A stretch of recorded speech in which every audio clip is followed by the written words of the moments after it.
I posted this a little bit ago, but I had a bunch of topics. I was gonna do a Noyz Boys again. I thought, what would be a fun way to do one? Because just listening to a 27-year-old man ramble with nothing else is kind of not super interesting. So I thought, what if instead he did it, but on like a stream? People love listening to their stream boys. Their stream boys are their best friend. I'm your best friend.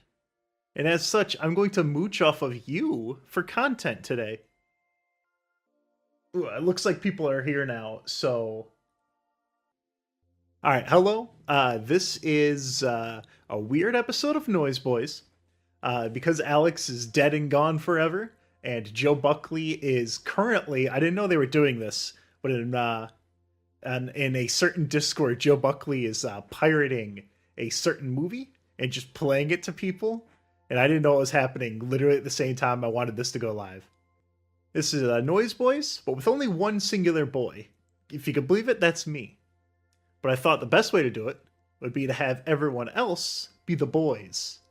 So I was going to do a thing where like people could come in through Discord, but Discord is a nightmare beast and it didn't want to work. I was fiddling around with I set up like a private voice channel and I was like trying to drag people into it, but like it didn't really work.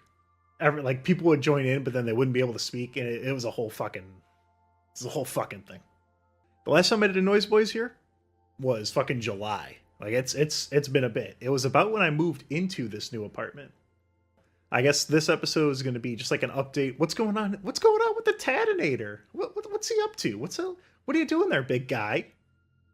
And then just answering your guys' questions in general. Kind of like those old Patreon bonus episodes me and Alex did a ways ago. So, update on me. What's happened since July? This is no longer a single bachelor pad. I am now a taken man. I have a very cool girlfriend that I think is awesome and powerful. Their name is Kirsten. They're pretty poggin. We went to Hershey Park in Pennsylvania. And it has completely changed my opinion on theme parks. My opinion on theme parks, for those who listened to the episode on Six Flags that me and Joe did, not great. Well, it turns out Hershey Park was just like a one park place, right? And so they put all their money into that one park to make it not fucking suck. It had a fucking Dunkin' Donuts and a Starbucks within spitting distance, and they weren't trying to kill each other. You could order your food on your phone and then just walk up and fucking get it. Like, it's the greatest thing I've ever done.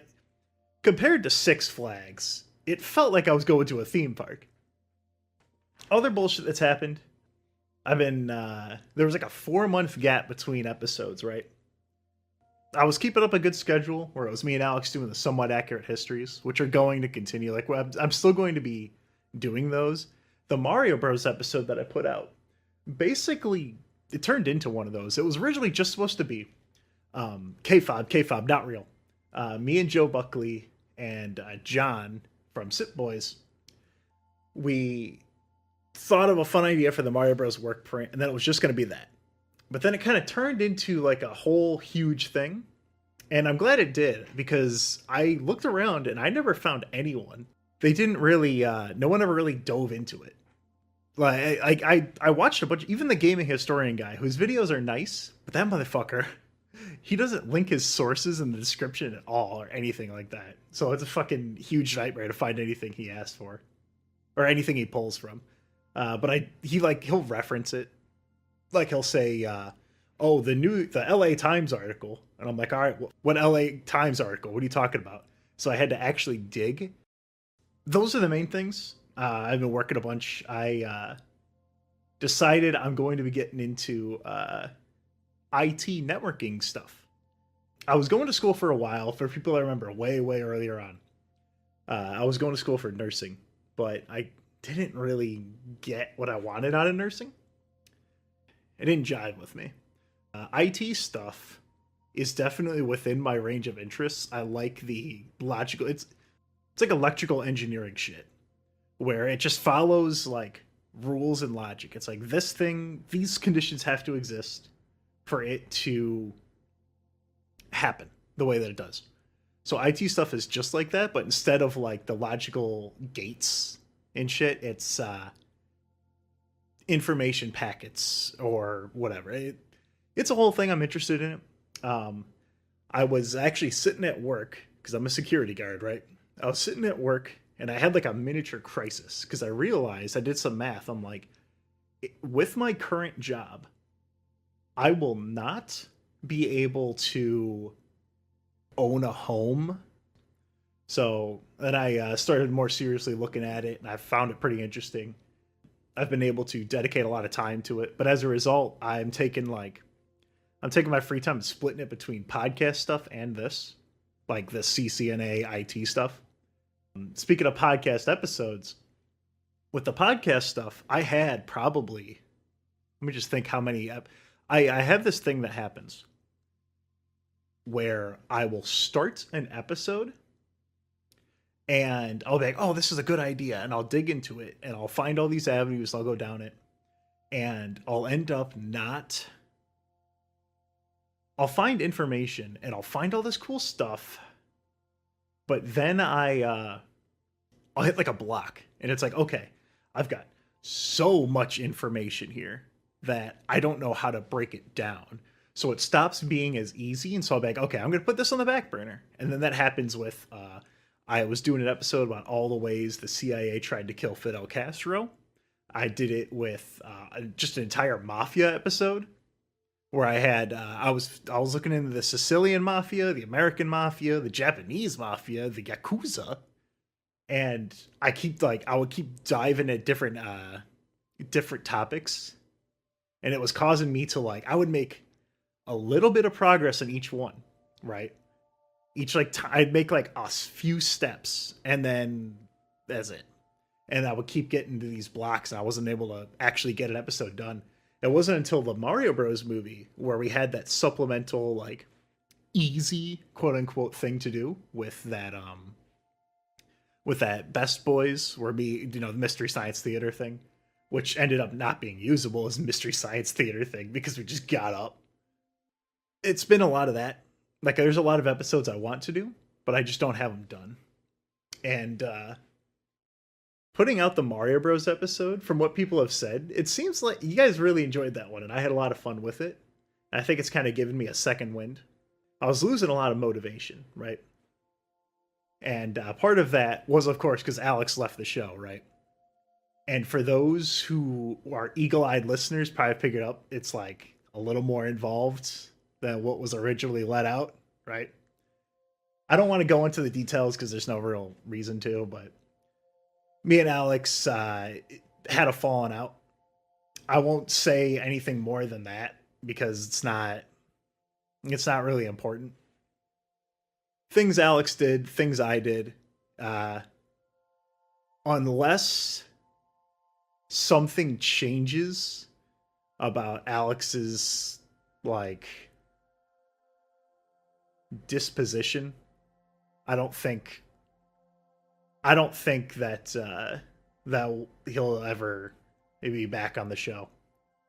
I know I'm pulling a weird JonTron thing here where I'm half bringing it up, but it was there was a lot of things that wouldn't make me comfortable with him still being on the show and hanging out with him in person. I'm making it worse with the way I'm describing it. It was to make it as simple as possible. He was being an ass. I wasn't respecting his boundaries, which that was bad on my part. But Alex responded in a way that made me very, very uncomfortable and not willing to still be around him as much. I'm making it sound really weird, but it really is just me and him had been grading for a while. The main reason that I started the podcast is I was like, oh, hey, I want something that me and Alex can do together so we can keep being friends, because he had moved away. So it wasn't as easy as just going to visit him, right? So I was like, hey, let's do a podcast thing. In the end, it just never irreconcilable differences is I think the most professional way to put it. So unless something about him changes, I don't want to still be around him. So what was happening after that is that I would come up with like a cool podcast episode and I'd be like, oh, this is fucking wild, this is crazy. I really like this idea. And then I'd be like, oh wait, never mind, I guess, you know? Because the whole point of the show was to try and stay friends with Alex. Didn't work out disastrously. When I started doing the weirder stuff, when I was streaming with Joe at the Google reviews, it brought back like some of that joy, I guess is how I would describe it. It's nice to be able to make like a creative thing and like put it out, and then people are like, "Whoa, hey, that's funny," you know. To sum it all up, the split was much less amicable than Alex wants to go do art. He wanted to, and that's fine. And I was like, all right, yeah, here, we'll, you know, if you want, we'll round out your Russian history. And then, yeah, that's perfectly fine. But then things happened that made me not want to be around him anymore. You know that meme where it's like the child being pulled apart where it says divorce leads you to the worst places? For me, it was when a podcast gets disrupted, it leads to the worst place. And then down the pit, old school RuneScape. So I got back into RuneScape disastrously. I got into it so bad that I got a 99 skill cape, I got a quest cape, and I got a fire cape. Now, for those who don't know anything about RuneScape, each of those are like substantial. I had work for months to get the farming cape. I maxed that skill, and it gave me a small hit of dopamine. It wasn't until very recently that I realized, damn, this is a fucking problem. I think it was, I want to say 2 years ago. It was when I remember the thumbnail because I thought it was the funniest shit ever, where I had Goku on the ice planet, and then I replaced Broly with the RuneScapeman, Bob RuneScape, right? It was around that time that I started playing RuneScape again, right? I noticed I was spending a ton of fucking time on it. Like I looked at my week in review and I was like, okay, how did I spend my free time? And it was just fucking RuneScape, dude. So I'm happy to say that now, since I reached my goals, I have uninstalled RuneScape on my computer, on my laptop, and then I'm holding off on uninstalling it on my phone, right? I'm holding off just because there's a Christmas quest that's going to come out next week. And then I'm going to quit. I'm going to quit tomorrow. Cold turkey tomorrow. Don't worry about it. It's fine. Tomorrow's going to be the end, okay? It's going to be the end of it. For sure. Definitely. 100%. I'm definitely not going to try and beat the Inferno. Definitely not going to try that. Definitely not. Here's the thing, and this is applicable to all you guys as well. I would turn myself invisible on Discord and then launch RuneScape. When you get to the point that you feel you have to hide that you're doing it because you know that people are going to judge you, that's what alcoholics do, where they have like a Ziploc of booze, like with a little shot glass, and they put it in the toilet. That was my wake-up call. And I hope that's a wake-up call for some people listening to this as well.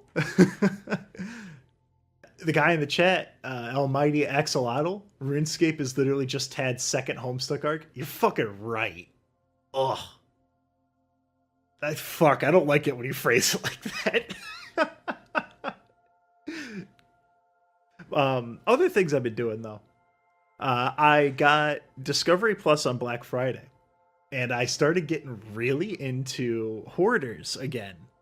My reintroduction to TLC. When I was a kid, I knew TLC as that channel that had like, hey, let's laugh at people who are fucked up in the head, and let's laugh at short people, like just real idiocracy garbage television, right? And there was this YouTube channel. I don't remember how I stumbled on it, but I think it was called the Quick Slice. And what he was doing is that he was taking 90-day fiance clips and editing, an hour, 4 hours of the show into 15 minutes or so. So so they got me kind of back into it. I was watching it with my girlfriend, and then I bought Discovery Plus because I didn't feel like going out and pirating it. I'm not gonna download a CD torrent for fucking hoarders. Even though Joe could probably find me it. But I discovered there's 2 hoarders channels or shows. There's Hoarders, which is on A&E, which is like the more respectable of the channels. Like A&E is where you have Intervention, right? Intervention is like, for those who don't know, Intervention's like, hey, our mother is addicted to super heroin, right? And then they have everyone together, and it's like an emotional thing. And TLC's Hoarding Buried Alive is like, yo, check out this dumb fat bitch and her fucking collection of books. And it's just super exploitive. It's really bad. There was a Hoarders one that really fucking stuck out to me. Like, it really cheesed my ass, dude. So what it was is there was 2 episodes. It was back to fucking back. And once I finish my Hoarders thing, I'm going to go through some of the questions you guys have. I appreciate you posting a bunch. So what it was like the end of season 1. And it was this old lady who could not give a fuck less that her kids were there to help her clean her house. So she had 2 kids. There was a daughter and then a son. And the son looked like the neckbeard meme. And he apparently had like left the house. Like he was taken away from Child Protective Services. And he came back years and years later. And was like, yeah, you know, he was weirdly like unemotional too. It was kind of wild. He was like, oh yeah, you know, my mom's house is pretty fucked up. Like, it's bad. And I think I should clean it. And then like the daughter was like in hysterics and shit. But the lady, they spent a week cleaning out this lady's house. I think she had 4,000 tons of shit. She had fucking 4 dead cats just buried. Like they were compressed into a pancake because they would die and then they would just keep, like they would be under the muck and they would just keep throwing shit on there, right? She couldn't give a fuck less. She had all these people helping them out. She just, yeah. I guess. Yeah, it's okay. Whatever. And so, yeah. So she just didn't really give a fuck. They cleaned out her house, and she didn't even smile. She was just like, "Oh yeah, I'm pretty happy that my house is clean." So I was like, man, this fucking lady. I looked at the hoarders.wikia.org, right? I went to the fandom page for Hoarders, and I found this lady. Because I was like, I need to know more about this person. And I found out that 2 years later, they revisited her, right? And the hoard is halfway back to where it fucking was. The son just didn't even bother showing up for the episode. And they ended up having to kick her out of her house anyway and put her into a nursing home. And all I could think of is that for those who have done any kind of nursing stuff or elder care in like a group home, there's always that one fucking person that's just they are the smelliest, most annoying fucking hoarder, right? Like she was trying to hoard in her fucking in her room. Like she wouldn't throw away spoons and shit. And when they were going in there to film her, they kept doing like the Hell's Kitchen thing where they're doing like right? It was fucking great. The whole time she was there, she barely acknowledged anyone. And she just kept talking about John, who is some guy that she met at the nursing home. And they had to like, the reason the camera people went back there is they wanted a conclusion, right? Because everyone like me is like, who the fuck is this lady, right? So they had to coerce her. Her daughter says like, you know, Mom, I've always loved you. You know, I miss you every day. And they had to like pry it open with an emotional crowbar to get the mom to say, well, I like you too, daughter. And that was supposed to be a big fucking emotional moment. God damn. In the other episode, there was this old ass man, right? And he was hoarding scrap. He had this whole yard and it was like in the middle of Texas or something. So it's a big fucking area, right? And so he had a bunch of rusted out cars. They were in his yard. They were kind of stacked in like not columns, but rows, right? And it was a problem because he had a lot of rusty metal around, but it wasn't leaking into the ground, and it wasn't like he wasn't sheltering animals and stuff. But his fucking boomer neighbors, god damn it, dude. These fucking boomers thought it was an eyesore, so they lobbied to create a city ordinance and put him in jail for a week to teach him a lesson. And I almost fucking blew a gasket, dude. I was so pissed. Like, you don't like his property? Turn the fuck around. He owns that land. Why does it bother you? You have just as much land on the other, like, 5/8, right? Like, you just look to the fucking side. It's obvious. Like, as soon as the episode started, I'm like, oh, he's got all this metal? Yeah, obviously he's going to, like, scrap this for his fucking grandkids. But these boomers could not deal with that. And them using the fucking city government to put him in jail to teach him a lesson for it. God, I was mad, dude. I was like clenching my fists watching this on my fucking laptop. This really got under my skin, dude. Like, oh, I'm sorry, Bertha. The only fucking thing of importance in your life is your neighbor's yard. I know your kids don't fucking visit you anymore, but maybe fucking forget it. Oh, god damn it. The thing that made me almost mad enough to turn the fucking episode off was the Hoarders people were like, hey, we found someone to buy your scrap. And the guy's like, oh, thank God. Thank you, finally. And the scrapper people are offering him 0.5 cent per pound, which is fucking absurd, right? Because they knew that they could do this because the Hoarder people were like, yeah, you know, he has to get this cleared out within 4 days. He has to get rid of it. They could lowball him because if he didn't accept it, he's going to jail for 90 days. And oh my God, I was going full fucking ANCAP at that point, dude. I was pissed off. I was flying through the political compass in my rage. God, Hoarders pissed me off. I was so mad. The big emotional, like, oh, we did it at the end was that they got rid of all the cars in his front yard for fucking pennies. Like fucking $300. And then they threw a bunch of shit in the trash and then acted like it was the greatest thing ever. God damn it. I just thinking about it now is getting fucking steamed, dude. Oh my God. Oh, fuck. I am getting mad again. God damn it. Oh, shit. I'm seeing in the chat a lot of people. I'm glad that you guys enjoy the podcast. That it's been really important for you. It does suck with the Alex thing. Like, I was really not happy about it either.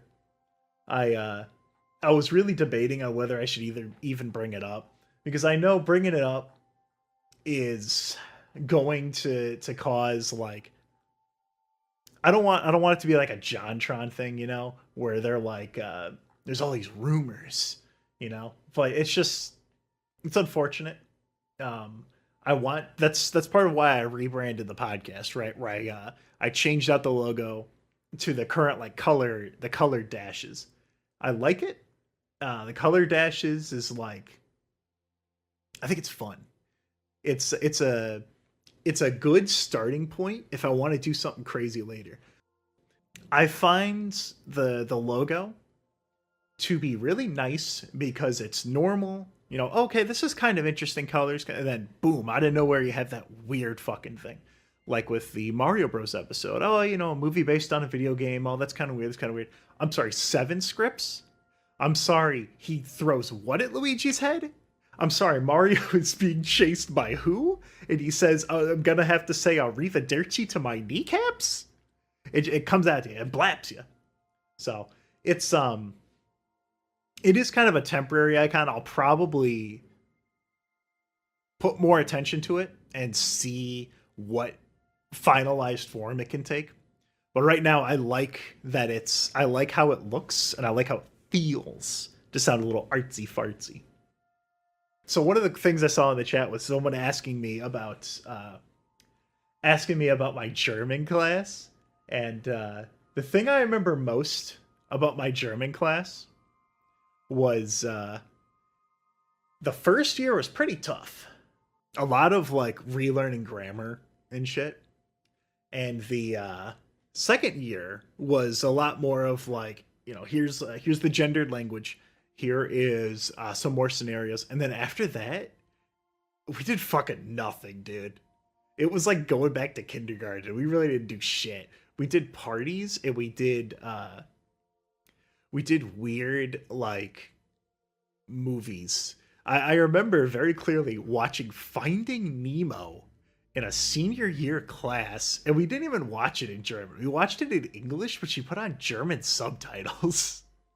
What we used to do when class was getting a little too difficult, we would ask her about the administrators of the school, and she would just go off, queen. And for 45 minutes, she would just rail about how terrible the principal and administrative office were. And we would all be like, yep, oh yeah, we agree, Frau. Yep, oh yeah. My German name, by the way, was Conrad. And I thought that was cool because it sounded Russian. I don't know why I thought it would be a cool Russian name in a German class. High school Tad was weird. That was right when I started getting into Homestuck in 2010 as well. So it was a fucking wild show. My older brother actually, he found a USB that I had from high school, and he plugged it in, and he went, uh-oh. And he like messaged me, and I said, listen, I don't know what's on that USB stick, but high school Tad was a wild man. You probably don't want to look any further into it. I'm like, I don't know what you found, but I know what you possibly could have found. And I told him to just put the USB off to the side. High school was wild. I was flipping between I had three places that I used on the internet. I had fucking 4chan, Jesus Christ. Then I had DatStream, where it was the streaming channel and all that stuff. That was like the proto Vine sauce. And then I had the Super Mario Brothers Z fan forum, and I would just flip between those three. That was all I did. One person asked, how many PPs does my girlfriend have? You're going to have to pay more than $20 for that information, because none yo business. Let's see, what else? I'm flipping through to try and find some good questions from you guys. Is there going to be an end of the year thing? There was an idea that we had. This was like a couple years ago. This was even before Sit Boys that we really had this idea.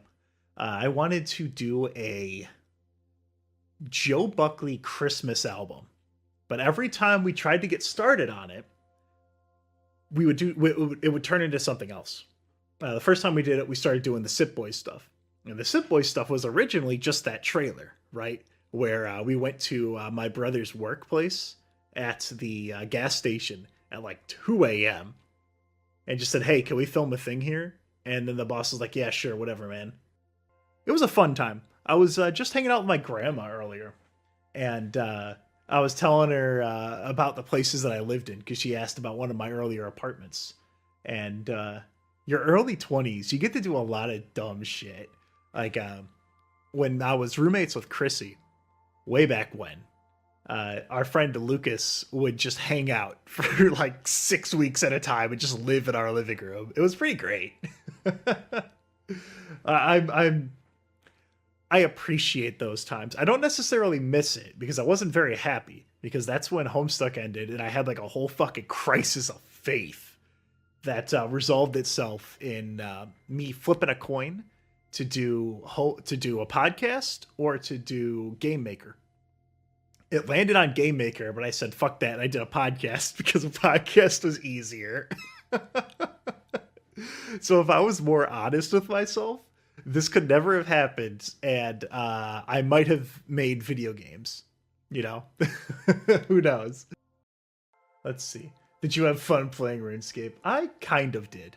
When I was going through RuneScape, I was doing the quest. I was doing all the quests, and old school RuneScape has gotten its own new quest since it was supposed to be its own, like, old version of the game. It's fucking RuneScape, right? And Dragon Slayer 2 was like this big end game quest, and when you got to the final area, it started playing the theme of when you log into RuneScape. It was playing the fucking RuneScape theme. Like it's an end of 400-hour Final Fantasy RPG. And the absurdity of it really made me enjoy it. I thought it was a lot of fun. Let's see. Offline on Steam to play TF2. I understand that. I tried playing the Team Fortress 2 Smith's update, and it's literally unplayable. Valve doesn't really give a fuck, and they just let the bots infest it. I think it started like 2 years ago. I think some like majorly ass mad person had beef with Valve for not updating Team Fortress 2 because every single quick play server is infested with these bots. You can't play. Both sides will have instant aimbot headshot snipers, and it just hasn't been fixed. But they're not in community servers, so I think the person, whoever's running it, or whatever group is running it, is just pissed at Valve for dropping Team Fortress 2's support. So Team Fortress 2 is in a weird spot. I don't know why Valve hasn't done anything for multiple years, but it's still getting updates where they just add cosmetics and maps. It's bad.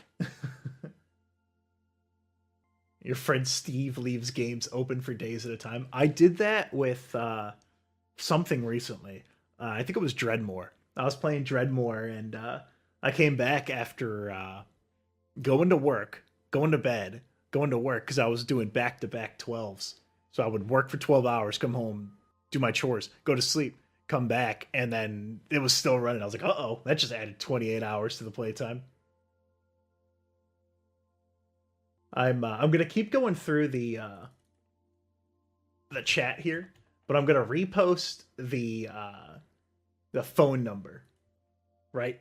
So if you can think of a fun phone number, go ahead, or a fun question, go ahead and call the number, and I'll take however many calls I think are interesting.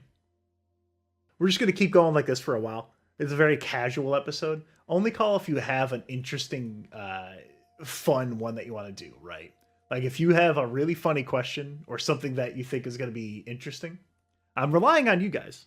I'm relying on you guys to be the editor for this because Discord is all fucked up.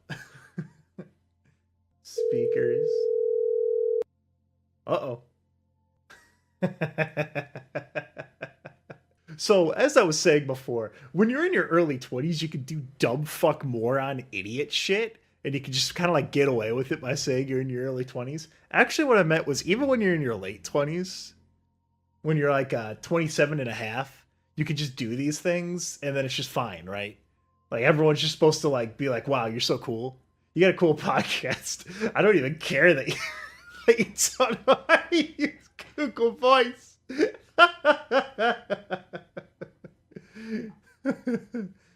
I'm gonna okay, you know what, actually this is actually my secret plan the whole time, because I tried answering that one phone call earlier. I fucked everything up and a bunch of calls went to voicemail, which is probably what I should have done. So I'm going to play this recorded voicemail right now that someone just left.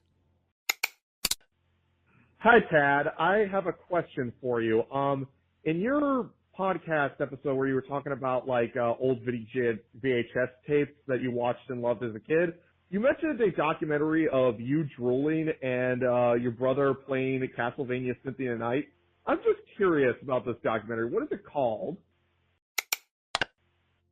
Interesting story about that documentary. So it's just called Single Parent. It was by some French Canadians. What ended up happening with it is me and Joe tried looking really fucking hard to find it. We found the name. We found, I think, an IMDb page and a trailer for it that was on Vimeo. We couldn't find a download. Like, Joe scoured really hard to find it, and he couldn't find it anywhere. My mom has a VHS copy, and I really need to get around to bothering her to fix it. Oop, there we go. Never mind. Ignore that. Once again, in your 20s, you can do anything you want. I'm invincible. I'm a god.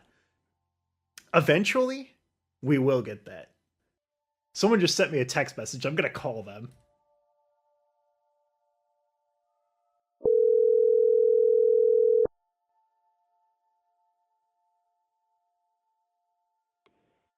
Hello. Baba Booey, you're on air. Better not say the N-word. All right. Hello, Tad. My name is Wet Chocolate. You might have heard of me before from another episode. Wet Chocolate. Yeah, so, it sounds vaguely familiar. Yeah, because like back in like last year, I think I asked a question for your little side series. Like I talked about Hive Swap and stuff. And I asked you a question about what you thought about Act One, or not Act One. The Hive Swap Friend Sim. So that was me. Yes. Okay. That's why it's familiar. Like I said, vaguely familiar. Right now, I just want to talk to you about like a certain idea that I have for something. Okay. All right. What's your idea? It better not be the N-word. There's a band called Black Goat, and they're about to break up. Like, hey guys, we're gonna break up, or we're done. But we are going to release our very first demo tape, and we are going to hide it somewhere in the world. And y'all are in this huge worldwide scavenger hunt ARG hybrid. And this game will be composed in 3 phases. The first phase is going to be all online, meaning that people are talking to each other like a pester log. Like you see all the people like typing to each other with like kind of like a chat forum thing going on. Okay. This is reminding me of. Have you ever heard of? There was this real life treasure hunt with this guy who owned a shitload of paintings, and he was doing this exact same thing. He had like a couple $1 million. It was like the last of his money, and they were doing the same thing where communities were forming to try and search this in real life. Like people were going out doing scouting parties. They were looking at the clues and stuff like that. So this is something that's happened in real life before. Oh wow. I listened to a 4-hour podcast on it, and I don't remember it. It was like a famous one. Maybe if I just search real life treasure hunt famous. Nope, that didn't help at fucking all. Like I am sort of surprised. Anyway, yeah, you were saying before in real life.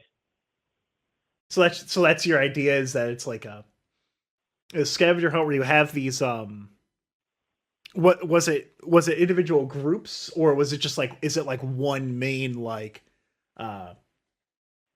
forum that all these different, like, to put it in Homestuck words, these kids are all using to try and find this demo tape? Well, it's more of like all of these characters are from like different countries, and they're all like different like age ranges. That's what I'm coming from. This is still a work in progress, since I only have like the main outline of like the concept and some like the character archetypes I want to like expand upon. Like for example, like there's going to be characters that are like, there's like the indie kid, there's like the metalhead. I have some notes right here. There's like the hip hop SoundCloud rapper. There's like the Gen Xer boomer. Okay. That's like, oh yeah, the Beatles, and oh yeah, I love Creed, and shit like that, So is it what I'm getting from this idea is that I could see this being like so it starts with like everyone's working together. Like, okay, is the band is still like alive and is still like around, and is still like here. Yeah. So here, I imagine people would be like, now are they to again put it in Homestuck terms, because it's the only way I could think, are they like actively engaging with the fans, or are they just like this untouchable? Is it like Metalocalypse level where they are the fucking god? Like you have people that are going ape shit over them, and they're untouchable to the lowly no man, right? Is that what they are? Are they like a Skynet? Well, I think they were more like a Skynet, where like like here's some breadcrumbs. We're not going to make it too like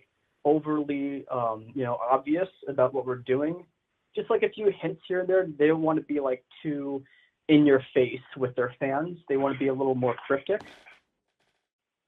Okay. I like the idea of taking different kinds of music nerds. Yeah. Because music nerds, like the kid who's into techno has a look. Techno has a feel.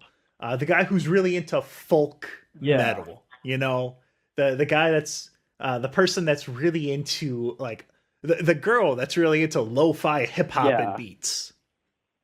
I think that's a really good starting point for characters because you get to do audio is super, super important. As again, Homestuck demonstrated with audio, you can attach feelings and like thoughts and sensations and all this stuff to something just through noise that can a short. How long is fucking Doctor in Homestuck? I think it's like 2 minutes. Yeah. A 2-minute song can get a lot more ideas and emotions through than like 10 written pages. So when you're coming up with like characters for this, I think that's a really strong way to start that, because then you get to shortcut a lot of stuff. You get to like all. It's a good idea. I like that. Stuff. Yeah. All right. I like that idea. Send me a message on like the email or something once further along the line when you've got kind of more ideas, and I can let you know more thoughts on it. I probably won't be able to I won't be like available all the time for it, but yeah, I'm interested to see what you do with that. Yeah, but I do have some more details that I haven't talked about yet. If you don't mind. I'll give you 2 minutes, and then I'm gonna call another person. All right. So your 2 minutes starts now. Okay, so the story progresses with like these different protagonists do their own little story and narrative style, and here's the thing though. The demo reel cassette tape is actually magic that is the property of the supernatural being known as the Black Goat that grants a person who can find the cassette tape instant musical talent, skill, ability. However, there's one catch. If you fail to pass down your powers to someone else without telling them that these powers exist, you go to hell to be tormented by said Black Goat. If you succeed, you can avoid said fate. I'm just sort of reading from my notes. Okay. So there's like the band is having I like that it's the Black Goat because it's not as obvious as going like, here's the golden fiddle, you know. I like that it's a little more subtle than that, but I like attaching that to it because there's always been that thing with music where there's that I don't know if subtext is the right word, but the idea of the devil and rock has been around for like a bit. Yeah, like the music and I think that's a industry, really fun interpretation of that. Fucking evil, so there's that too. Yeah, that's really cool. I like that. That's so they have to pass it down. Whoever gets it has to keep passing it down. Like it's fucking It Follows. Yeah. All right. I'm going to call one of these random numbers. Okay, Goodbye. You. Thank you for calling. Thank you, Tad. Thank you. That was the wrong number. I don't know who that was. I'm going to call this number. This is like spinning a roulette wheel and see how it comes up. Hello, Baba Booey, shout at me. Tad? I guess this is becoming say anything you want except the N-word. What is your question that you want my wise wisdom for? Yeah, so or thing that you want to rant at? So I had what I kind of thought was an interesting idea for a podcast series. Okay. Which is, so it's like somewhat accurate history, but instead of history, obviously, it's really obscure branches of science. Ooh. Okay.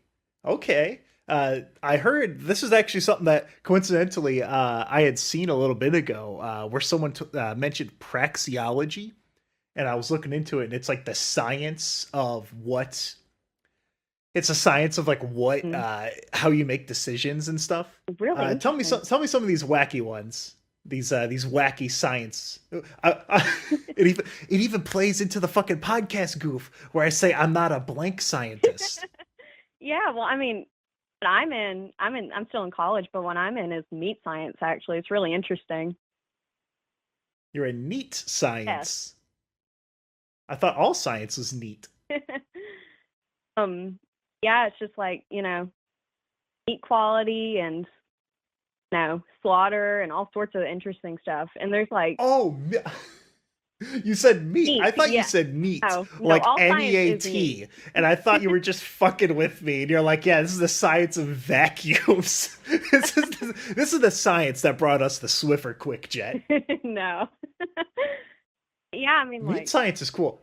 yeah, I like that. It's like, because meat's cool. Yeah. Okay. I did a fucking not history. I did a English project not too long ago about laboratory grown meat. Yeah. What is your knowledge on lab meat?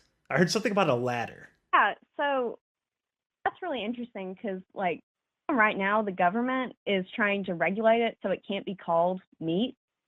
What they do is they take a muscle biopsy from like a cow or something and they just grow meat from it. So that's, in my opinion, that's definitely meat.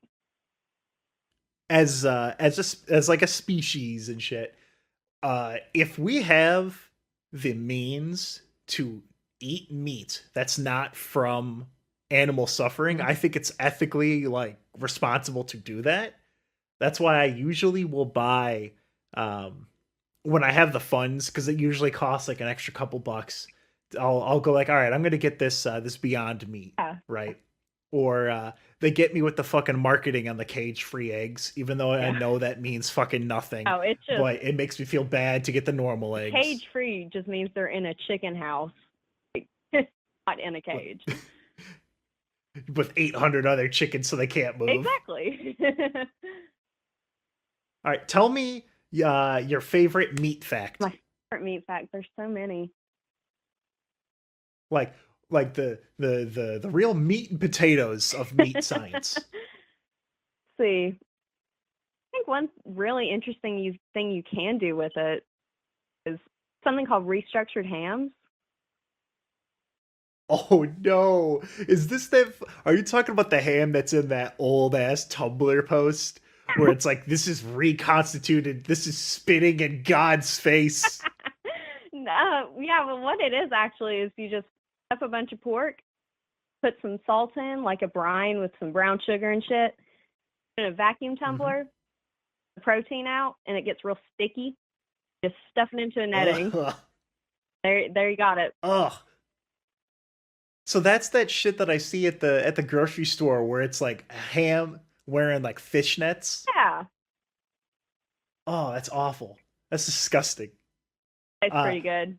Tell me, all right, can you explain to me, as a meat scientist, why there's all these gross ass little peppers in my salami? Why can't they just cut the salami off of the cow and give me that? What is salami? I mean, there's a lot of reasons for that. You know, people, they prefer the pepper, obviously. They appeal to the ethically sourced peppercorn. Yeah. They have to feed the cow a lot of pepper. Yeah. Problem is they sneeze. I think salami, I can't remember what part of the cow it is, but you know, you take it off, you cure it, you put the shit in. The salami bone. Yeah. It's like a sausage, isn't it? Yeah. It comes out looking like one. Ugh. But I still eat it anyway. I guess I can't really fucking complain. I had a goddamn elk salami stick for dinner today. Really? I went to the liquor store across the street and I was like, give me your I bought Jepson's Malort. If you know what that is, it's alcohol that is only served in Illinois. Really? It's made from fucking wormwood. Ugh. And it is, most people, the commercials, they don't even pretend that it tastes good. They make it, the commercials have to lean into the like, you're a man, right? Yeah. So you're gonna drink this piss. Anyway, I got that and elk meat. That's what I had for dinner tonight. So I'm living that Miller High Life. Thank you for your meat facts. I hope you have great success in beating the meat. Thank or something. you. I don't know. I didn't have like a funny joke prepared for the end. Goodbye. Thank you for calling. Wait, my actual idea, like where I got it, was from, you'll see the news and it'll be like, one scientist. So just really obscure. Oh yeah, that's like a good question. Why did you decide meat? I don't know. How did you end up on meat science? I was in food science originally. And food science is actually pretty pog. Anyway, really I'm going to call someone else. I'm sorry. I got to try and get as many people as I can. Goodbye. Wrong number. Let's pick another one at random. I'm going to call this person that I sent a picture of Rayman with a gun. There it is. This is like Crank Yankers, but like the opposite. Hello? Hello? Hello. Hello, Baba Booey, you're on the air. So you asked me what the worst pizza I've ever had was, and I sent you a picture of Rayman with a gun. Yeah, what does that mean? It didn't mean anything. It means absolutely nothing. But I do have an answer. Yeah, I want you to tell me about the worst pizza. Okay. In Canada. Off to a rough start. Yeah. I heard you have Canadian bacon. It's not very good on pizza. Hang on, I'm just gonna pause the stream. Yeah, I was going through my headphones. Oh, is it? Okay. I was gonna say this in the first call, and I'll give you. I'll buy you some time to get comfortable. There's a Radio Trader show that used to be on the radio when I lived at home, and my mom would play it on TV and stuff. And every single time someone would call in, they would call in and they'd be like, I have this thing to sell, but they would never mute their television, so it would bleed through, and the guy would always have to stop and say, ma'am, please turn off your television, or please turn down the radio. Okay. All right. Tell me your za story. In Canada, there's a pizza chain, Pizza. Just pizza twice. All right, it's the run by. Is that the one from the Mario Bros script? It could be. I feel like I'm the only one that hates it. It's like Chuck E. Cheese quality. Every time there'd be pizza, it'd always be pizza somehow. So is it like the local cheap chain? Like everyone. I might be regional. Okay. And so what is it about their pizza that just pisses you off? What is it about this za that makes you angry enough to call into a podcast show? I'm not angry. I just couldn't think of anything else. I just had other pizza. But it's the sauce. Oh, here. It's the sauce. Is it sweet? Is it sour? Oh, fuck, if it's a sour sauce. I haven't had it in a long time because I don't like it, but it feels like it felt like there was like a contact, like a eye contact with like, because I hate the little chunks of tomato. Yeah, I understand that. So it's a chunky sauce. They don't do just the sauce. They like chop up the tomatoes and stuff. Yeah. Ugh. I'll tell you about the worst pizzas I've ever had. The number one that I had, and I could use it to vomit to this day, and it's kind of cheating because it's not a real pizza. But I went to visit my grandma when I was like 7 years old. I might have told this on the podcast. I don't really remember. But she got me this candy pizza. And it was like a build your own pizza. You open the box and you take the candy out. And the candy was sour. Like it was a sour powder and then gummy cheese that tasted like whatever and all that shit. And I had the pizza ready. And I was going up to take a big bite. And I went, like you breathe in through your nose and the powder went off of the pizza and into my mouth and like coated the back of my throat, and I started dry heaving for years afterwards. Was it like if I ever mac needed and cheese to powder? Yes, yeah, it was exactly that kind of consistency, but it was sour, so it was just the powdery acid. It's fucking awful. Yeah, I have some sour Skittles I still need to go through. Oh fuck, I have a sour Skittle story too. I guess that's what this episode's going to be, is I'm just going to call people, or people are going to call me, and I'm just going to chat for like 5 minutes with each person. So I had sour Skittles. This is when I went to visit my dad. It was just me. I went down to visit him for like a week and a half or 2 weeks or whatever. And one of the prequels had just come out. And so I had he was like, all right, well, what do kids like? Oh, they like sour Skittles. So he went to the grocery store and just took the entire rack off like the shelves, and then like, hey, here, I got you 36 sour Skittles bags. Halloween candy size are like big, like full things you'd get out of They were full. They weren't king size, but they were full ass size sour Skittles. Oh my god. So I had the same thing happen to me with the sour Skittles that happened to Alex. I think it was Alex. Yeah. No, it was Joe Buckley. I'm sorry. Joe Buckley had this happen to him on the Benevolent Buckley show, where he had so much of the sour powder that it burnt his tongue, because I was eating the sour Skittles, and my thought process as a child was I don't like the sour on these. So what I'm going to do is I'm going to try and lick and suck the sour off of these balls as fast as possible so I could get to the, and then I would spit them out and put them on a napkin so I had unsoured sour Skittles. And turns out when you suck up that much citric acid or whatever the fuck it is, it makes your tongue crack and bleed. You know those like little sour watermelons? You still like chug the whatever it is. Oh God, you just made me shiver because yes, I have done that, and yes, it did poison me. Never again, never again. Yeah, same. All right, I'm gonna let you go, and I'm gonna call someone else here. It was nice talking to you. Noyz Boys. Yes. All right, nice talking to you. People, their family's gonna be wondering who I'm talking to. Bye. Bye. Wrong number. Oh, I forgot the other pizza story. There's another pizza chain in my town. It's called Marshallone's. I guess it's a chain, but their pizza is just like the one he was describing, where it tastes like Chuck E. Cheese. It's 99% oil. It fucking burns the roof of your mouth. Oh, it fucking sucks. It sucks really hard. Speaking of sucking really hard, let's go ahead and call someone else. I'm going to set up a new rule here. I'm going to call them, and then I'm going to set it for 5 or however many minutes. And then we're going to keep going through numbers like that. And I think that'll be a nice way to kind of provide some structure. This is like fucking like Ghost, but people aren't coming in and calling me a melting pot of friendship. It's just goofing. It's gaffing. Having a laughing. All right, I'm going to call this the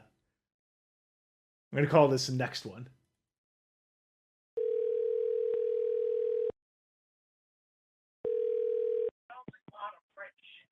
Hello, Baba Booey, you're on the air. Oh, hello. I have a question for you. Yeah? What the fuck did you mean when you just said SpongeBob TBH and then an angry emoji? Please elaborate. You have 5 minutes. All right, so I've got this friend. Her name is Sally, and over the past 3 years, she's been influencing my humor to be as dumb as possible. I really thought you were going to say, I have a friend, her name is Sandy. I was just going to hang up on you right away. No, but she has this really specific and very odd sense of humor. And it's one of the things I appreciate about her very much. It sounds like... So I'm going to take a shot in the dark here. Yeah. So SpongeBob TBH, completely out of nowhere, and then an unrelated emoji. Yep. I do this thing on Facebook with Matt from Revival, a Dungeons & Dragons real play podcast, where I have a persona of a Facebook father that's one bad PTA meeting away from taking his family off a fucking cliff. Oh shit! So what I'll Chris do Benoit's family is I will. Yeah, he's gonna give him the Chris Benoit, as Joe Buckley would put it. And what I do is I will post something, and then number one rule: always like my own post on Facebook. Remove anyone else's likes, because I think he used to be able to do that. And then it would just be like, it would be like commenting on some news story, and I'll just say, "My family loves the Ashed Aquarium. Can't wait for the weekend." Sad emoji. That's great. Am I in the ballpark here? Where it's just a scattershot of nonsense thrown into a text message that you sent me. You're exactly right. Anyways. Hell yeah. What I wanted to call in my little 5 minutes of fame here is to tell you about my ARG idea, because I guess that's what this podcast has devolved into.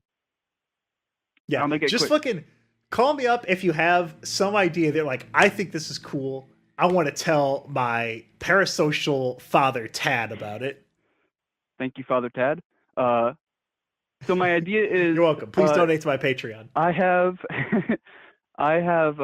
watched a lot of like Slenderman ARGs back in my day, back when they were really popular, like 2014, 2013, 2012, those days, right? And I think it would be cool to set up an ARG where it's a dude reviewing these ARGs, and then it slowly devolves into him getting stalked by a monster in an ARG that he talked about that no one remembers. And I would kind of want to make it like a metaphor for like toxic fans in a fandom.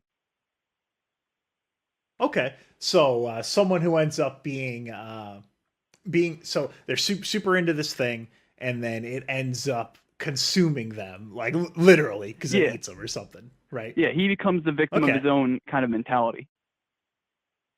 Okay, I could dig that. I was never into the ARGs too much. I was really into the Team Fortress 2 ones. Oh, yeah, they did a bunch, and that kind of really got me into it. The Portal had I a cool remember one. the engineer update.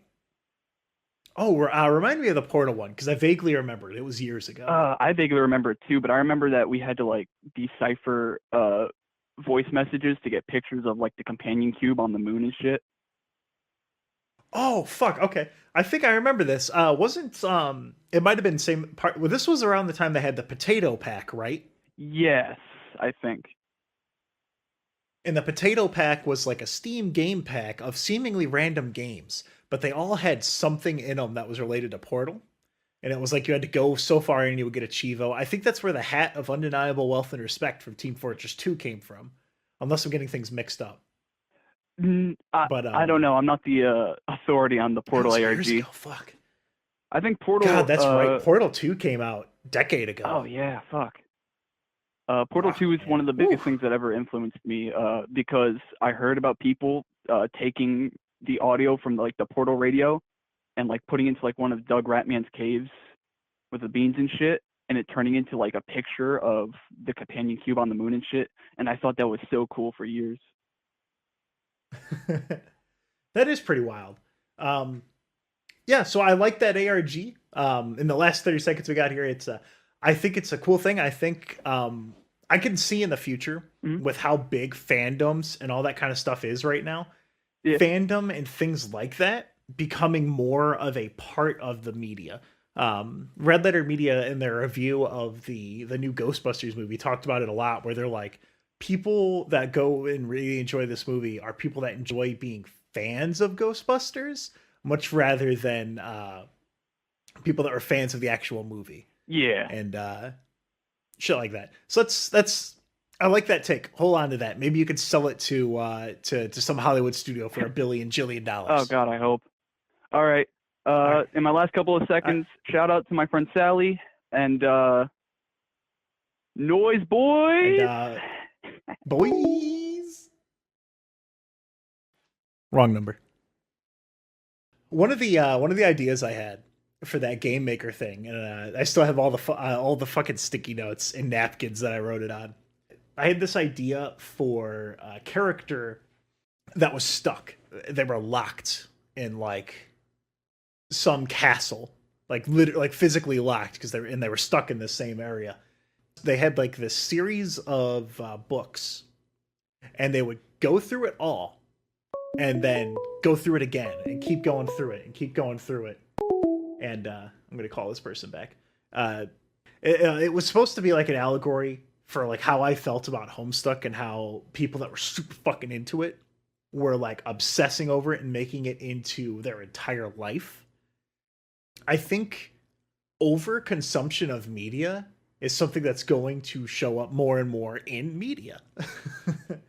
All right, let's go with, I think a better structure I probably could have come up with this is to have people text me their ideas and then I call them. I think that probably could have worked really well. But I've already, this is a test it. Fuck it, it's fine. I'm going to call this random person. Let's see if they say the gamer word. After this one, I'm going to go through chat and answer some questions. Hello, you're on the air. Baba Booey, Noyz Boyz, etc., etc. Howdy, Tad. You got 5 minutes to oppress all your internet friends. Awesome. I don't know. I just want to ask a couple questions. One, I think that's that's kind of funny, one that's kind of selfish, and one that's kind of interesting. So first question, the funny one. Okay. So if Joe owned like his own fast food franchise, you know, like your McDonald's and your Wendy's, what would it be called, and what would they sell there? Like, what's their special? So the Joe Buckley special, I can tell you right now, would have to be like a bland, featureless piece of meat. Because Joe Buckley refuses to eat he won't eat ketchup. He won't eat anything with onions in it. He won't eat like buns. He won't eat bread, but he's perfectly fine with eating the bread butts. So it would have to be like the front and the ass end of a loaf of bread, and then you have to have like some kind of meat. Joe will eat any kind of meat, just as long as there aren't any fucking seasonings or onions on it. So it's like a slab of meat that looks like the nutrient packet from Snowpiercer, if you've seen that. Would he eat like fake meat, like those tofu meats or whatever that they got on the... Well, Joe won't eat fake meat. Oh God, don't even bring that up to him. Joe has a lot of things that he will get very defensive. Very strong. His taste in featureless meat is part of it. What would the Joe Buck? Let's say it's a burger chain. The Joe Buck Burgers. I guess the easy one is Buckley Burgers, right? Yeah. I get, you know what? Boom. Buckley Burgers, and what's the special called? It's called the Buckshot. And then the advertisement is Joe Buckley holding a shotgun, pointing it directly at you. That says, "Get ready for a load of buckshot," and his pants are starting to fall down. We could have Dinner Time Bubby as the mascot. That guy. Dinner time for Bubby. What's your next question?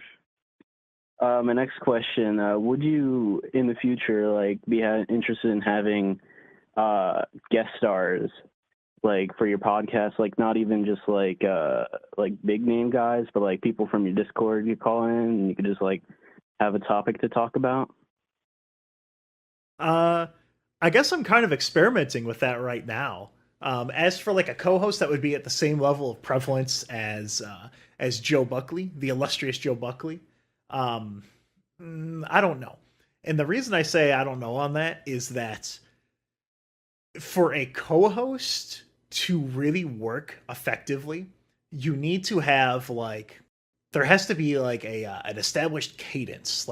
You have to be able to play off of each other really well. You have to be able to anticipate, when me and Joe are on an episode, when I say something, when we did the Mario Bros episode, I would say something and then I would stop and pause because I know exactly when Joe Buckley is going to want to say something disrespectful,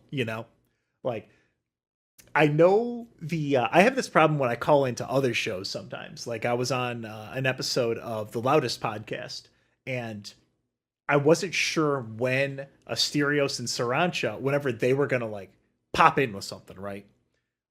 This was one of the big reasons why Alex and I made a really good duo, is that we knew exactly what the other person was gonna say, and we could bounce goofs off each other really, really well. Me and Joe Buckley do it really well as well, but Joe is a different kind of personality, So I think this could be a fun thing where in the future, if I do this, which I might do it, I think this is pretty fun. I'll probably have an overall topic and be like, hey, this topic is butthole stories. And then I'll probably have a chat moderator who people come up and be like, this is my butthole story. And then I'll trust their judgment on whether or not this will be a fun story or something like that. I'd love to hear that. So, what's the last question? Last question. What is your overall favorite episode of the Let Me Tell You About podcast? Personally speaking, mine's probably the Thanar Hero of WoW roleplay. That's an old one. The Thanar one is pretty fucking powerful. But if I, gun to my head, if I had to choose my favorite episode, I think it would be Solomon August Andre and his trip over the North Pole, which is kind of wild because that's a later episode too. I had a lot of fun with that one. Same with honestly, every one of the Somewhat Accurate Histories was a lot of fucking fun to do because we both get really fucking into it, right? I would find something about the fucking rock in the desert, and then you'd just be like, what? Those are really fun. But yeah, I think the Solomon August Andre, where he took the hot air balloon over the North Pole, is my favorite episode of the podcast. It's the one that when people ask me, hey, you do a podcast? What's it about? I'm like, okay, it's weird topics, weird history, weird societal bullshit. Check out this episode where a man tries to fly over the North Pole in a balloon. It's the one I go to. I also think I lied. It's probably not Thanar as my favorite. It's probably the Online Oddities episode, just because of all the wacky shit that happens in it. I've been watching. Well, okay, listen. I got one last thing to ask you before the call's over. Sure. Are you a cowboy? I'm not a goddamn cowboy. All right, thanks for calling. Love you guys. Bye. That was the right number, actually. That time I got it. Third time's the charm. You liked the RJ Lake episode? So did I. I thought it was really interesting. It was like an early peek into the podcast. I'm going to scroll back up for a little bit. I'm not going to take a phone call for a bit. I'm going to scroll through the chat and point out some of these questions here. Chrome wants me to live stream more. Live streaming is fun. I actually found this fucking really weird Mario 64 mod. It's like a unnamed fucking mod. It's like B3310, and it feels like I'm playing Yume Nikki because I'll probably stream it at some point. It gives strong M7 The Matrix vibes. Like someone. Oh, you know what? I think I can hold on. If I scroll up in this other Discord chat, I bet I can find when I posted the map. It's like it's a shit show. It's everything you do has different results, but it's not like procedurally generated. I can't find it. Fuck it. It's gonna take me more than 5 minutes effort, but I might stream that at some point. I find live streaming really fun, and I think I mentioned at one point in the podcast how once I hit like 25, I kind of stopped playing as many single player games because my time became a little bit more limited because I have a lot more responsibilities and shit as I get older. So doing playing a single player game and making it multiplayer in the same sense that in that single parent documentary, I would sit there and watch my little brother ignore my mom and play Castlevania Symphony of the Night. That's what streaming kind of lets me do. Is it's like, hey, other people get to watch this game. But I don't like being in the opposite seat. I don't like to watch streams normally. I don't know. It's weird. Streaming is in a weird spot for me. I might, as unfortunate as it would make let me tell you about gaming. As unfortunate as it would make that like into kind of a reality, I might do it. We'll have to see. I toyed with the idea of playing through all the Paper Marios at one point. So, yeah. Lost media campaign for baby Tad drooling. I'd agree with it. Tad, when was the last time you said the N-word out loud with a hard R? Do not give context, just give a date. December 8th, 2021. For the future people, that's literally today. Oh, Hunt for the Golden Owl. I guess Hunt for the Golden Owl was that thing I was thinking about when I was talking earlier about the hunt. By the way, as I'm going through with this, feel free to text any questions you have to that number, and I will see them pop up on Google Voice, and I can check them out. Yeah. This is the danger of not having a chat moderator, because if I had someone, I'm like, hey, do you want to be a moderator for today? They could do unpaid labor and like get some of the interesting questions that come up and just like pass them to me. Because I was trying to do both. I was trying to engage with the fans while also going through the chat and finding the questions, and that is really hard to do. Autumn enjoyed the Meat Scientist. So did I. They're pretty cool. Little Caesars. There's some Little Caesars discourse going on right now. I don't know. Little Caesars is like smoking cigarettes. I have had in my entire 27 and a half years, I have had maybe one full pack worth of cigarettes. But I will be going about my day and just out of nowhere, bam, I'll want a cigarette. And that shit scares me. And it's the same thing with Little Caesars. I went on a family trip to Chicago when I was 14, and the only thing I remember is my brother and I scavenging for loose change to buy plastic ninja guys from the gotcha machine. Oh, they were going up to the guy at the sports arena with all the change to buy more ninjas. I did something similar when I used to go to the YMCA after school day camp. what I would do is that at one point I had done something and got in trouble, so I wasn't allowed to go on the trip that they would take every Wednesday. So what they did is that they grounded me and made me sit in the lobby. But I discovered in the lobby that there was a machine that had cashews, and I really liked cashews. So what I would do is I would open the flap, put my hands in there, and scrape the dust out, and then lick it. And then put my hand back in there and keep scraping it out. So anyone who got cashews after that would have like 8-year-old Tad spit and slobber all over the nuts. Oh, just thinking about it now, I'm like, damn, they had a dude that was working there that should have stopped me, but he did not. He didn't give a fuck. Ugh. God damn.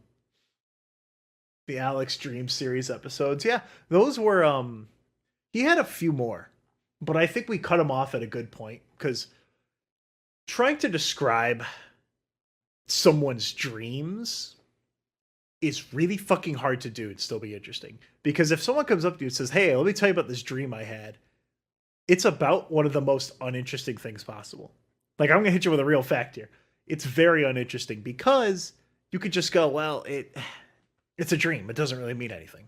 And you could dismiss all of it.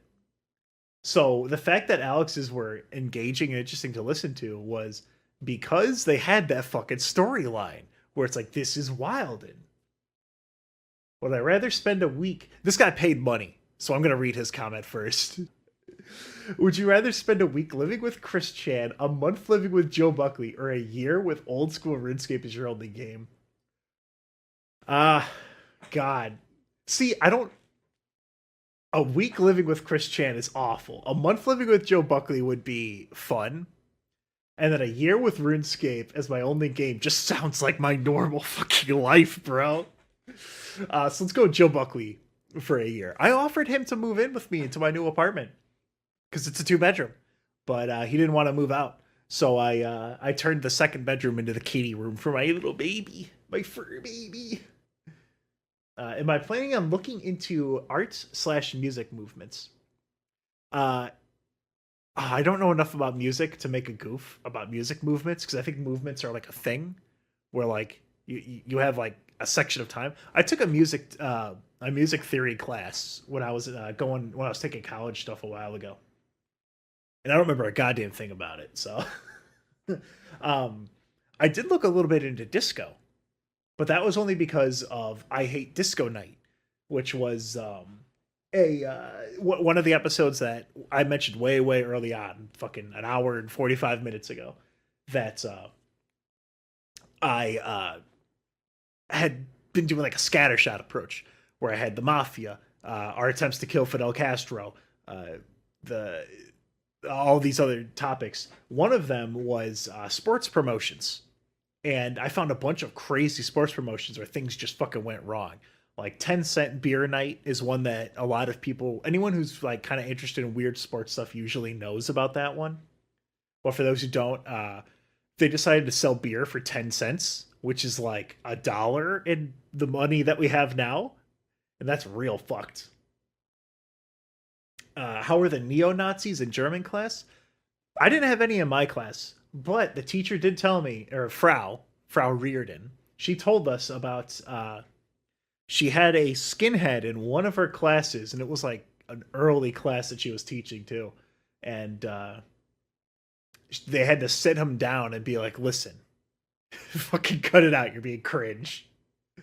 Josa told us how I think she also had a degree in special education, and she was teaching a class with the slower kids, and they were watching Of Mice and Men, and at one point they got up and for a spoiler alert for Of Mice and Men, a fucking 100-year-old novella that's like 50 pages long. They shot the guy, and then he stood up and pointed at the TV and shouted, "They killed that son of a bitch." And I think about that a lot. Let me tell you about lost media. Anything you're upset that was lost? Any update on that? This house is most certainly filled with bones. My update on this house is most certainly filled with bones is I fucking forgot what that was until just this moment. I think we brought it up to Tyler at one point. We're like, hey, this would be fun. You know, hey, this could be wildin'. And then he's just like, it's just that South Park episode. And I think it could be fun. Maybe that's something we could do with Joe Buckley with this week in the life. That could be pretty fun. As for Lost Media, for you people, the very first episode of the podcast is gone because I got rid of it because it wasn't very good quality. It wasn't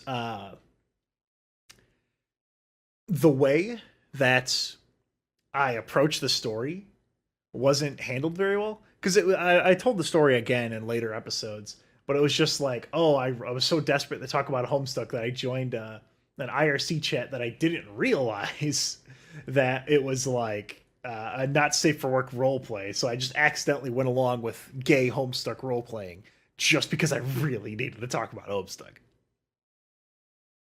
So that's just that. That's the only Lost Media I have.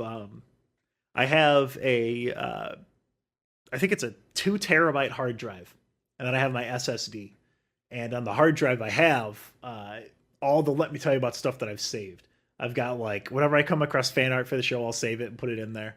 All the episode stuff. I think the only thing I don't have on there is I don't have the video versions of episodes because I could just re-download those from YouTube. But I have almost everything. There's some stuff that I got rid of just because it was scraps that I didn't really need.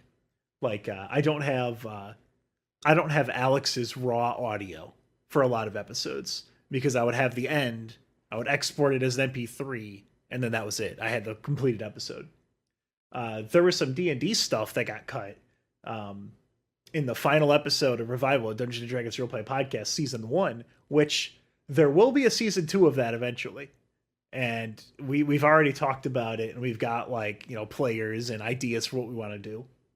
Which, let me just fucking say, for those who have listened to Revival of Dungeons & Dragons Roleplay Podcast, the gimmick, the big haha gotcha thing, never fucking doing that again. That was by far the dumbest fucking thing I've ever done in an audio medium in my life, bro.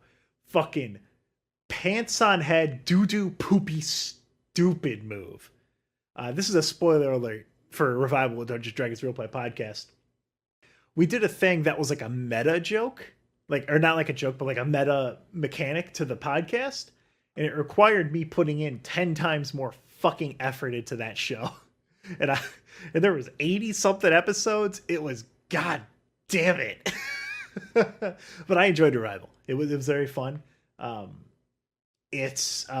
think it's one of the best. I'm a little bit biased.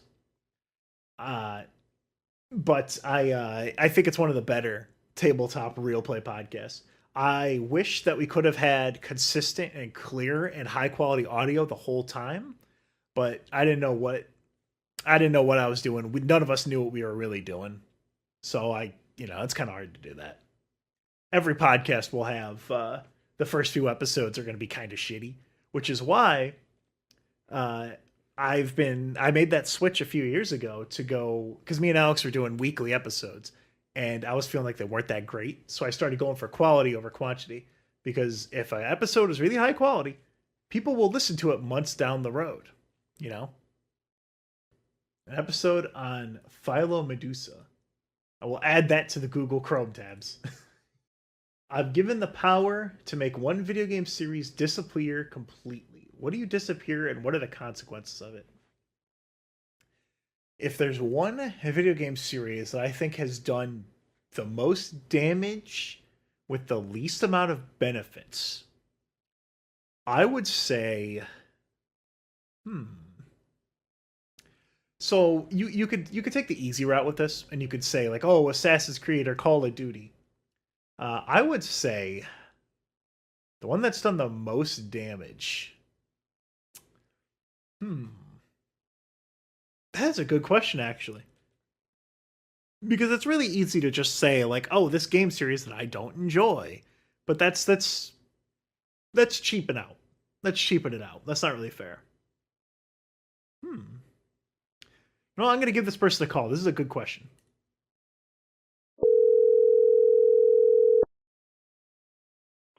Holy shit, I was not expecting to get on the podcast. What's up? Baba Booey, you're on the air. This is a good question about a video game series that I can make completely disappear, and I'm having a hard time thinking of one. I'm trying to think of one that has contributed more negatives than it has positives. I'm wondering, what would you choose? Oh, fuck. Okay. All right. So I could take the fucking easy answer, or easy way out, and say League, just because if I have to see League of Legends in my life one more time, I'm actually going to fucking murder somebody. But you know what? That is actually a pretty good answer, because MOBAs, what have they contributed? I guess esports. They made esports more of a thing. That's about the only real benefit of a MOBA. I mean, I guess. But what was your other one, though? I guess I have a few like other answers of just like shit that makes me want to fucking that makes me want to pop a blood vessel in my own brain. But I would say most MOBAs, personally, just because having played MOBAs before, I've never felt mentally more drained after playing a MOBA, other than playing Overwatch. But I mean, with Blizzard nowadays, I highly doubt that I'm going to be seeing much more of that. But so here's a question. So if I removed Overwatch, what would change? What has Overwatch really impacted besides some people's source filmmaker careers? Like what? Yeah. Like what has Overwatch really done? Fuck. I guess people were using it as for a while. Like The Simpsons had an episode where Bart became an e-sportsman and he was playing Overwatch. Like that's it. It didn't like legitimize. Like, it's not something like fucking Quake or Doom, where it like took the first person shooter genre and made it into a thing. It doesn't really contribute anything. All right. I got the fucking best answer for you. Have you seen that video of all those esports teams walking onto stage and doing the victory poses, or like the heroic poses on stage? Where they cross their arms and look at the camera. Yeah, that's the biggest change that would happen. That's true. All right. It was a good question. I'm going to hang up with you, and I'm going to give my answer. Hell yeah. All right. Nice talking to you. See ya.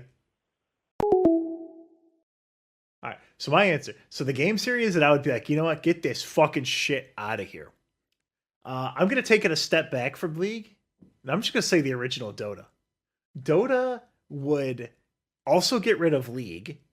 It would also get rid of Heroes of New Earth, which is unfortunate because Heroes of New Earth has that crazy Boktin Sunda and all just that visual noise. And it would unfortunately get rid of Rise of Immortals. But I think taking a step back and going even more broad than League of Legends is the answer. It's kind of a bitch move to just steal that person's answer, but I'm the more important one here. I have a podcast, so I can kind of do whatever I want. Oh, I think I just got another one. Yeah, I got two. It's two questions that were the exact same. If you're to improve or remove any games from history, and then this one just says League of Legends, and then the one I just read was also League of Legends. Oh, fuck.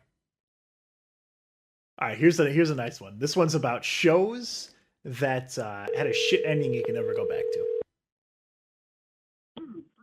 That's no Commando. Chaos is the Commando. Hello, Baba Booey. You're on the air. Oh, hey, what's up? Hey, so the show that I liked that had a shit ending that I can never go back to. Yeah. For that, I can cheat and say Homestuck, but that's kind of unfair. Okay. But a show that I invested my time and effort into that had a piss poor ending that just made me feel like I wasted my fucking time on it. Yeah. I'm going to say it's motherfucking Kamen Rider Double. The one that I was doing the Henshin homies on. I listened. The ending of that show, Alex fucking hated it too. Oh, the big finale is that, so Kamen Rider Double, It's the 2-in-1 Kamen Rider. They have to fuse together to do the shit. Mm-hmm. One of them dies. And then the ending, in the last 2 minutes, they just bring him back to life. Okay. And I felt like the entire fucking show was wasted. What is yours? Do you have one that you can't come back to because you're like, oh, what a fucking shit ending? You extended your hand in friendship and it spat in your mouth, to quote Battle Block Studios. Have you heard of a little show called Star versus the Forces of Evil? I have heard of it, but I don't know anything about it other than people making jokes saying that Star is like a genocidal monster. Basically, Star decides, all right, you know what, Magic? You gotta go. Magic is the reason why everything is, terrible. So basically, they destroy magic. They get rid of magic. Anything magical, you're dead. Any magical creature, she kills. So wait, so she comes up with a fucking final solution for magic? Yeah, pretty much. She plays God. And it's just presented as like, no, that's fine. Yeah. That seems wild. It is wild. And at the end, like Earth and like, Muni, that's the name of the, place that Star comes from. They combine, right? And you'd think, oh wow, that changes up the status quo pretty well, but no, they don't do anything with that because, that's the last episode, Tad. That's it. So how many seasons did Star have? 4. It's did you ever watch House? House MD. It's there was one of the actresses. The series is getting fucking huge. Like it dragged on for like 11 seasons. Yeah. To the point where they started repeating things, but the ending itself wasn't so bad. I stopped. It was the fact that like the last 3 or 4 seasons, they had to write out several of the major characters, and they had to do it in this weird fucking way. Like they drove a car through someone's house so that they could write them out of the series, and they never show up again. American TV seems to have that issue where they just they find something that works and they keep milking it until it finally stops paying out, and people like The Walking Dead. The Walking Dead is still going. Yeah, I know. There's still getting seasons. A spin-off, Fear the Walking Dead. I think that has like 6 seasons, maybe less, but But I thought Fear the Walking Dead was going to be 1 season. Boom. This is someone else's story. Season 2, someone else's story. Season 3, someone else's story. But from what I saw it was just, here's another group. And then it just stayed with that group for at least 2 seasons, and I just stopped watching. I think that happened with Heroes, oh god, yeah. And I tried watching Heroes Reborn, and it just didn't hit the spot at all. It was unfortunate. Okay. Yeah. All right. It was nice talking to you. I'm probably gonna take one more call, and I'm gonna end it because you've been going on for 2 hours. I could feel myself running out of steam. All right. Nice talking to you. See you later. All right, bye. Well, that son of a bitch hung up on me. That's not how it's supposed to go. I'm gonna do one more. If I had to be a shameless whore for a product in return for a lifetime supply of said product, what product would I shill? Honestly, fucking anything. I get emails a lot that are from... Actually, hold on. I can pull one up right now and read it verbatim. I got one that's definitely from the real, definitely 100 real Mars Bar Corporation that want to advertise on my show. Yeah, here it is. This is from some name at email.com. We would like to promote on your YouTube channel. The Mars team want to promote their products in your media space. Mars is an American shelf-stable food company best known for its chocolate bars, but it also makes pet food, chewing gum, drinks, food, and canned sauces. Do you want to work with us? We're waiting for your reply. There's an app. I'm not going to say their name because I'm not going to dox them. But they sent me a message like, "Hey, we need some people to promote this app," and they're like, "Hey, we're interested. We like." And then obviously it was like a robot because they didn't. It was like, "We really like that you're comedy and entertainment podcast." I'm like, "What the fuck are they talking about?" Then I realized that's what it's listed as on iTunes. Like, "We really enjoy your show. We'd like to promote this app." I'm like, "You know what? You pay me, and I'll do anything you want." And then they're like, yeah, we will pay you in Google Play gift cards. And I just sent them back a link to Howard Stern Baba Booey. Get the fuck out of here with that shit. The most inconvenient lifetime supply that I'll be willing to shill for would probably be, let's see. I would shill, it would have to be something that just, Mountain Dew. Like, you just have cans and cans and cans of Mountain Dew, and it just sits around. I wish I could fucking remember the name of this. It was on TV. It was like, I don't know if it was just a one-off documentary or if it was a whole series, but it was like people that won lifetime supplies of shit, and they were going into their life, and it was like their life got fucking ruined because they had 500 cases of Mountain Dew, and they would like eat through the fucking cans, and their house would get covered in sugary, syrupy horse shit. They'd have like rats and shit. Oh, it was probably on TLC, the same fucking channel as Hoarders. Hey, look at that. I wrapped it all the way back around. Look at that. Lifetime supply of cat litter. That'd be pretty good, because then you get 9 times. You get 9 times because cats have 9 lives. There we go. I just broke the rhythm of the ending I was going for there. Thank you very much for tuning in, you guys. I appreciate the super chat stuff. I know YouTube lets you pay to shitpost, but I do appreciate it. I just didn't want to stop in the middle of the episode and, and do that whole thing. But I do appreciate it very much. So, yeah, I'll do this again sometime. It was really enjoyable. It was a nice casual bullshit thing, I'll set something up. We'll have some kind of way to submit questions on air, and we'll have a gay old time. So I hope you guys have a good night, and thanks for watching. You already know where to find the podcast stuff, so I'm not even gonna. Oh, fuck it, I'll do the intros. I'll do the outro stuff anyway.